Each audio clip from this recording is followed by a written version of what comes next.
એક તરફ સરકારના ખેડૂત આઈ પોર્ટલ ઉપર ખેતીવાડી, બાગાયતી, મત્સ્ય ઉદ્યોગોની સાથે પશુપાલન માટેની યોજનાઓ મુકાય છે, તો બીજી તરફ શુકલતીર્થમાં વર્ષોથી ખંડેર અવાવરું બની ગયેલ પશુ દવાખાના માટે તેમજ તેમાં પશુ ચિકિત્સકની નિયુક્તિ માટે કોઈ ગંભીરતા ન જોવા મળતી નથી। તેથી શુકલતીર્થ સહિત આજુબાજુના ગામોના પશુપાલકો તેમના પશુઓની સારવાર માટે બીજ ધારણ માટે ખાનગી ડોક્ટરો પાસે સારવાર કરવા મજબૂર બન્યા છે।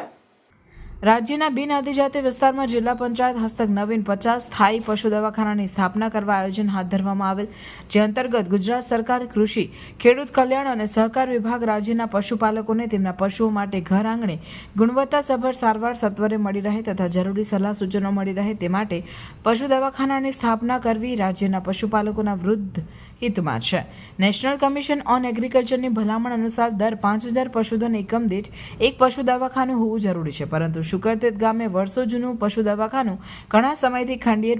ખાનું બની ગયું છે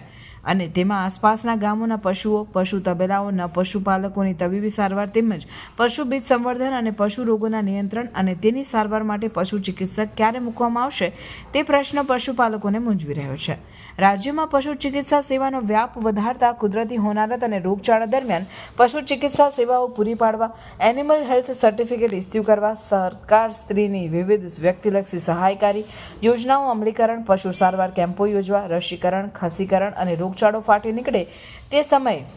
રોગચાળા નિયંત્રણની કામગીરી, મૃત પશુઓના શરીરમાંથી તપાસ અંગે જરૂરી નમૂના લઈ નિદાન કરવા તેમજ આકસ્મિક સંજોગોમાં પશુનું મૃત્યુ થાય ત્યારે પોસ્ટમોર્ટમ જેવી વિવિધ કામગીરી માટે પશુ દવાખાનાની ખૂબ આવશ્યક છે। નિયામક પશુપાલનના પત્રથી વર્ષ 2024-25 દરમિયાન રાજ્યમાં બિન આદિજાતિ વિસ્તારમાં 50 નવીન સ્થાયી પશુ દવાખાનાની સ્થાપના અંગે 335 લાખની નવી યોજના શરૂ કરવા માટે પૂર્વ અંદાજપત્રીય દરખાસ્ત કરેલ, જે અન્વયે સરકારના કૃષિ, મહાકલ્યાણ અને સહકાર વિભાગના અંદાજપત્ર પ્રકાશન નંબર 3 પાના નંબર 9697 પર રૂપિયા 28,813 લાખની જોગવાઈ થયેલ વેચાણ વીઘા પરના નિયામક પશુપાલનના પત્રથી પણ નવીન પશુ દવાખાનાની સ્થાપના માટે કુલ રૂપિયા 335 લાખ રૂપિયાની યોજનાની વહીવટી મંજૂરી આપવાની દરખાસ્ત કરેલ હતી,